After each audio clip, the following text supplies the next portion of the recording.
A reading from the Holy Gospel according to St. Matthew chapter 17 verses 22 to 27. Passage taken from the Message version of the Bible. As they were regrouping in Galilee, Jesus told them, "The Son of Man is about to be betrayed to some people who want nothing to do with God. They will murder him, and 3 days later, he will be raised alive." The disciples felt terrible.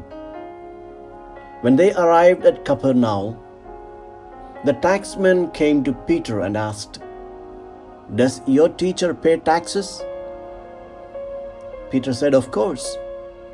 But as soon as they were in the house, Jesus confronted him, "Simon, what do you think? When a king levies taxes, who pays? His children or his subjects?" He answered, "His subjects." Jesus said, "Then the children get off free, right?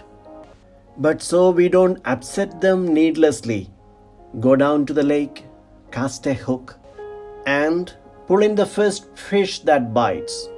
Open its mouth, and you will find a coin. Take it and give it to the taxman. It will be enough for both of us."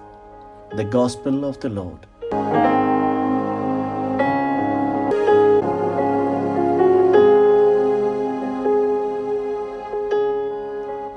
Reflections on the Gospel according to Matthew chapter 17 verses 22 to 27. The house in Capernaum that Jesus goes in could be the house of Peter, which symbolizes the church or the Christian community. In the house of the believing community, Jesus reminds his disciples that they are the children of God, and children enjoy the privileges of the household. This is the theme of the Gospel today. The Gospel begins with a prediction of Jesus' suffering and death. The Son of Man is going to be handed over to the power of others. The word delivered or handed over is used right through the Gospel and is applied to John the Baptist, to Jesus, and to the disciples. Then we could raise a question: who does this handing over? Is it the devil or Judas the betrayer? Get ready to be surprised. It is the action of God Himself. It is the continuation of God's action of becoming human. He delivers Himself to the powers of others, just as He chose to take the human form and live among us. The one who delivered Him to the powers of others would also raise Him from the dead. Matthew displays a clarity of understanding.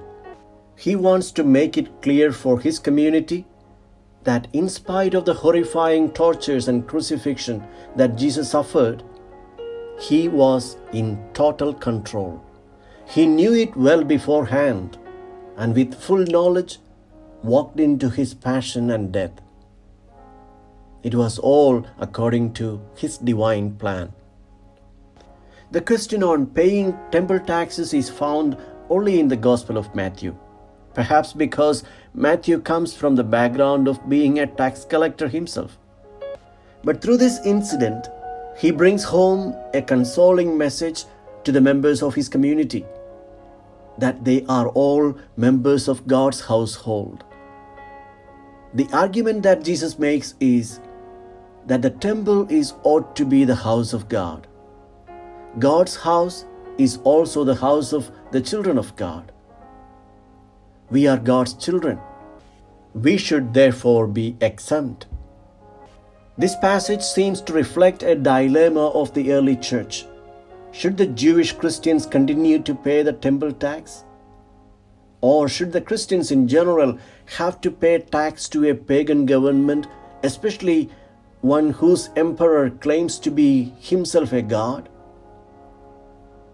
Jesus had answered that question on another occasion. He said, "Give to the emperor what belongs to the emperor, and to God what belongs to God."